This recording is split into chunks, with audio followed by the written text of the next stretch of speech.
নমস্কার বন্ধুরা, সকলকে স্বাগত জানাই।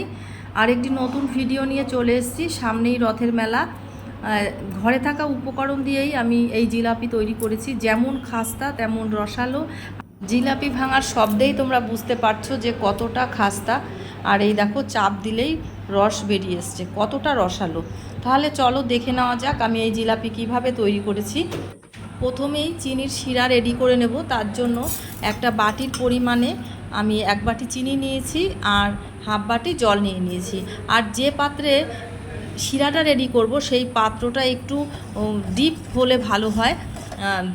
ফ্ল্যাট পাত্রে যদি শিরা তৈরি করি তাহলে জিলাপিটা ভালো ভিজবে না আর শিরাটা নষ্ট হবে। সেই কারণে একটা ডিপ বাটি নিলে ভালো হয়। এবার এই শিরাটা সুন্দর সুগন্ধ হওয়ার জন্য আমি কয়েকটা এলাচের দানা আমি ফাটিয়ে এর মধ্যে দিয়ে দিলাম। দিয়ে দেওয়ার পরে আমি নাড়াতে থাকবো আর গ্যাসটাকে লো ফ্লেমে রাখবো। এবার ফুটে আসা পর্যন্ত অপেক্ষা করব। আর চিনির শিরাটা 1 শিরা 2 শিরা করার দরকার নেই, একটু চিটচিটে হলেই চিনির শিরাটা রেডি হয়ে যাবে। এবার তোমরা এর মধ্যে ফুড কালার ব্যবহার করতেও পারো, নাও পারো। ফুড কালার ব্যবহার করলে দেখতে ভালো লাগে, সেই কারণে আমি একটু ফুড কালার ব্যবহার করেছি। আরও 1 থেকে 2 মিনিট ফুটিয়ে নেওয়ার পরে আমি এর মধ্যে একটু ফুড কালার ব্যবহার করব। আমি অরেঞ্জ ফুড কালার ব্যবহার করেছি। আমি এর মধ্যে 1 ফোঁটা অরেঞ্জ ফুড কালার দিয়ে দিয়েছি। দিলে পরে দেখো কালারটা কত সুন্দর এসছে, একদম দোকানের মতন জিলাপিগুলো দেখতে লাগবে। আর এই শিরাটা 1 তার 2 তার করার কোনো দরকার নেই। এটা একটু আঠালো চিপচিপে হলেই শিরাটা রেডি হয়ে যাবে। আরও 1-2 মিনিট ফুটিয়ে নেওয়ার পরে একটু দেখে নেব যে শিরাটা রেডি হয়েছে কি না। এইবার দেখো এরকম পর্যায়ে আসবে, একটু আঠা আঠা ভাব। এই দেখো 1 তার 2 তার হয়নি, অথচ একটা আঠা আঠা চিপচিপে ভাব এসছে। এবার আমি গ্যাসটাকে বন্ধ করে দিয়েছি। দেওয়ার পরে আমি 1 টুকরো লেবুর রস এর মধ্যে দিয়ে দিলাম আর 1 চামচ ঘি দিয়ে দিয়েছি। লেবুর রস দিতে হবে এই কারণেই যাতে শিরাটা জমে না যায়, আর ঘি দিলে পরে ফ্লেভারটা খুব ভালো আসবে, সেই কারণে দিয়েছি। আর এই দিকে আমি একটা মিক্সিং বলে 1 বাটি, ওই বাটির পরিমাণে আমি 1 বাটি ময়দা নিয়ে নিয়েছি। এবারে এর মধ্যে স্বাদ অনুযায়ী লবণ দিয়ে দিলাম আর 1 চামচ ঘি দিয়েছি। এই ঘি দেওয়ার কারণে ফ্লেভারটাও খুব ভালো আসবে আর জিলাপিটা ভীষণ খাস্তা হবে। এবার সমস্ত উপকরণকে একসঙ্গে ভালো করে মিশিয়ে নেব। মিশিয়ে নেওয়ার পরে যে বাটির পরিমাণে আমি ময়দা নিয়েছি সেই বাটির পরিমাণে 1 বাটি জল নিয়ে নিয়েছি। আর সমস্ত উপকরণগুলো ভালো করে মিশিয়ে নেওয়ার পরে অল্প অল্প জল দিয়ে ভালো করে মাখিয়ে নিতে হবে। বেশি জল দিয়ে একসঙ্গে মাখানো যাবে না, তাহলে হয়তো ব্যাটারটা বেশি পাতলা হয়ে যাবে। যেন বেশি পাতলা না হয়, বেশি গাঢ় না হয়, সেই কারণে অল্প জল দিতে হবে। আর জল দিয়ে মাখাতে হবে যেন কোনো গুটি বা দলা না থাকে, একটা স্মুথ ব্যাটার তৈরি হবে। আর দেখো আমি আর 1 বাটি জল নিয়েছি, নেওয়ার পরে আবারও অল্প অল্প জল দিচ্ছি আর আমি ভালো করে মাখিয়ে নিচ্ছি। এরকমভাবে প্রথম পর্যায়ে মাখিয়ে নিলে কোনো গুটি বা দলা থাকে না, একটা স্মুথ ব্যাটার তৈরি হয়। যখন দেখো মাখানোর পরে আমার এরকম পর্যায়ে এসছে, এরকম পর্যায়ে আসার পরে ভালো করে ফেটাতে হবে, অনেকটা টাইম ধরে ফেটাতে হবে। যত ভালো ফেটানো হবে জিলাপিটাও খুব ভালো হবে। আর তোমরাও ভালোভাবে ফেটিয়ে নেবে, তাহলে জিলাপিটা ভালো হবে।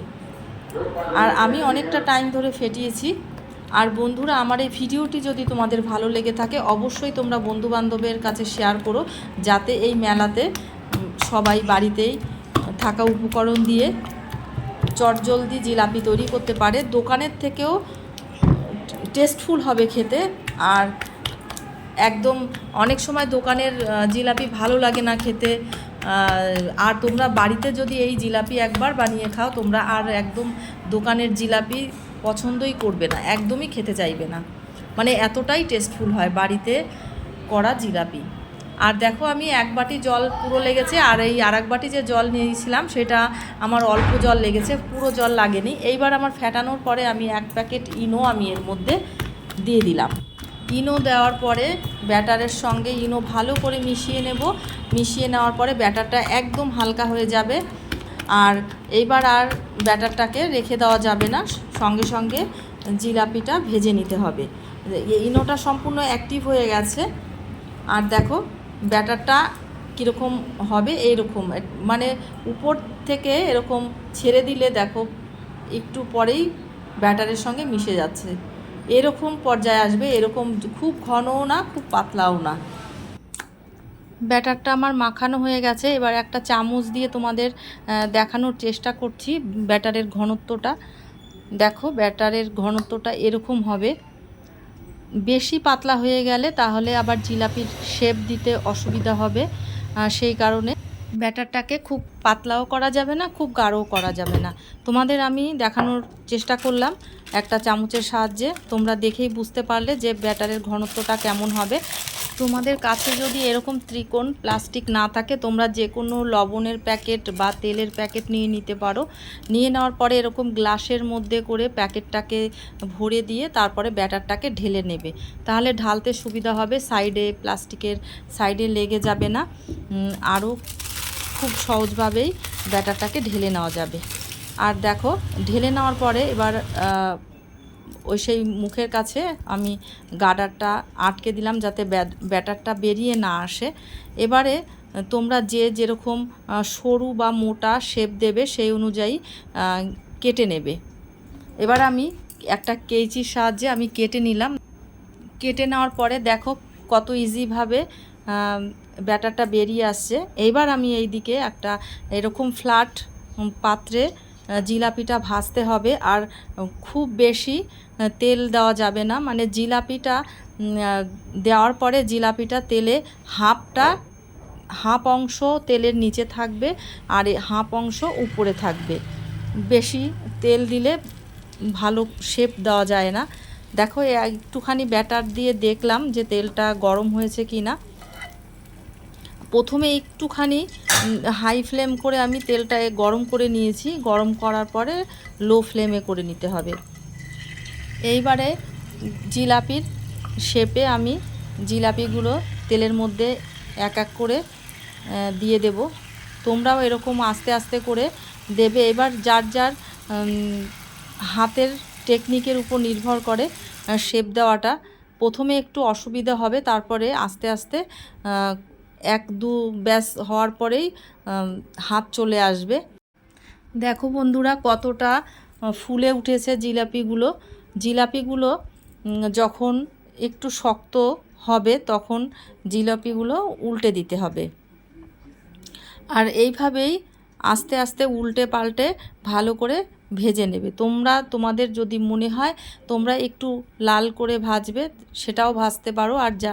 আর অনেকে আবার কড়া করে ভাজা পছন্দ করে না, তারা একটু কম লাল করে, সেভাবেও করতে পারো। তোমাদের ইচ্ছা মতো তোমরা ভেজে নিতে পারো। এবার আমি একটু লাল লাল করেই ভেজে নেব। আর বন্ধুরা আমার এই ভিডিওটি যদি তোমাদের ভালো লেগে থাকে, যদি তোমরা ইউটিউব থেকে দেখো, তাহলে আমার চ্যানেলটিকে সাবস্ক্রাইব করার জন্য তোমাদের কাছে অনুরোধ রইল। আর জিলাপিগুলো কেমন হয়েছে আমাকে কমেন্ট করে অবশ্যই জানিও। আর যদি ফেসবুক থেকে দেখো তাহলে আমার পেজটিকে ফলো করে দিও।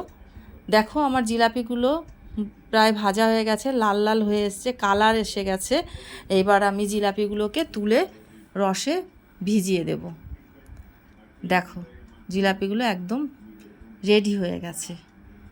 এইবার আমি এই রসে দিয়ে দেব। আমি যেহেতু অল্প করে জিলাপি ভেজেছি, সেই পরিমাণ অনুযায়ী তোমরা পাত্র নেবে, সেই পাত্রে এরকম ডিপ পাত্রে শিরাটা রেডি করে নেবে, তাহলে শিরা একটু নষ্ট হবে না। আর ফ্ল্যাট পাত্রে দিলে জিলাপির পরিমাণ যদি অল্প হয় তাহলে ভিজতে অসুবিধা হয়, সেই কারণে একটু ডিপ পাত্র নিতে হয় শিরার ক্ষেত্রে এটার। এবার আমি আরেক ব্যাস আমি রেডি করে নেব। দেখো তোমরা এইভাবেই ধীরে ধীরে এইভাবে শেপ দেবে। তোমরা 1 থেকে 2 ব্যাচ করলেই হাতে মানে হাত চলে আসবে জিলাপি, সুন্দর শেপ তোমরাও করতে পারবে। দেখো জিলাপির যেই ব্যাটারটা দেওয়ার সঙ্গে সঙ্গে কতটা জিলাপি ফুলে উঠেছে। আর তোমরা এই জিলাপিগুলো খেলে বুঝতে পারবে যে দোকানের থেকে কতটা সুন্দর আর কতটা টেস্টফুল হয়।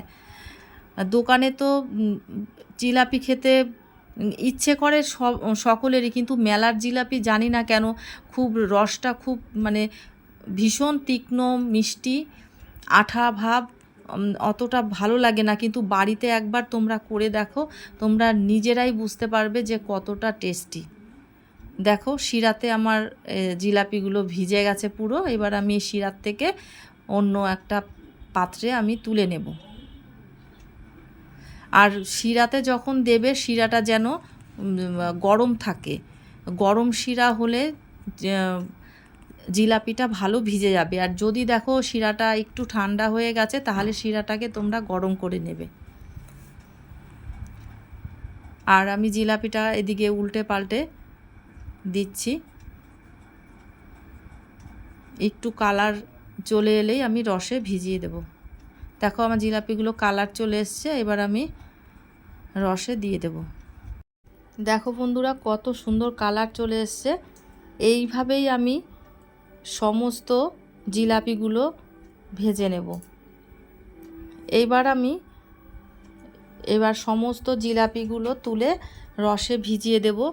রসে যখন দেওয়া হবে, দেওয়ার পরে যে ছিদ্রযুক্ত যে চামচ, ওটাকে অনেকে ছান্তা বলে, ওই ছান্তার সাহায্যে জিলাপিটা চেপে ধরতে হয়, তাহলে জিলাপির ভেতরে রসটা সম্পূর্ণ টেনে নেয়। এইভাবে করে যখন এই জিলাপিগুলো দেওয়ার সাথে সাথে এই চামচটা দিয়ে এইভাবে চেপে দিতে হবে। আর একটু জিলাপিগুলো উল্টে পাল্টে করে শিরার মধ্যে দিতে হবে। দেওয়ার পরে ওই চামচটা দিয়ে একটু চেপে ধরে রাখতে হবে, যাতে রসটা সম্পূর্ণ জিলাপিতে টেনে নেয়। আর 1 থেকে 2 মিনিট রাখার পরে জিলাপিগুলো তুলে নিতে হবে। এইভাবেই আমি সমস্ত জিলাপিগুলো এক এক করে ভেজে নেব।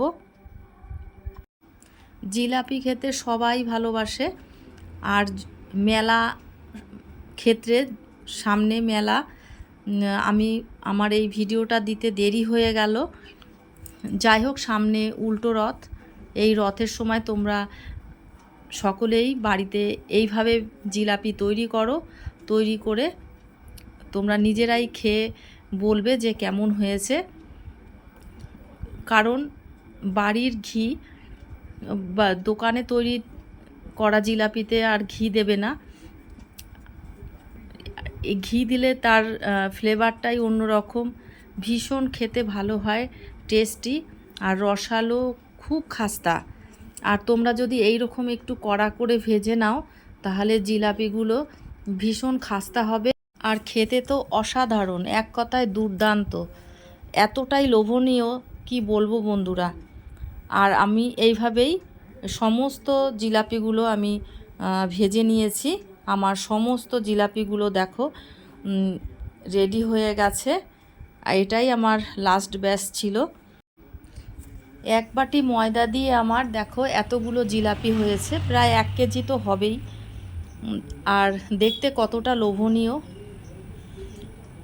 আর খেতে দুর্দান্ত, অসাধারণ টেস্টি, মজাদার। বাড়িতেও এইভাবেই তোমরা তৈরি করো। আর কমেন্ট করতে আমাকে একদম ভুলে যেও না, অবশ্যই আমাকে কমেন্ট করো। আর আমার এই ভিডিওটা তোমাদের কেমন লেগেছে সেটাও আমাকে জানিও। তোমাদের কমেন্টের অপেক্ষায় আমি রইলাম। আর নেক্সট ভিডিওতে আবার তোমাদের সঙ্গে দেখা হবে। তোমরা খুব ভালো থেকো, সুস্থ থেকো।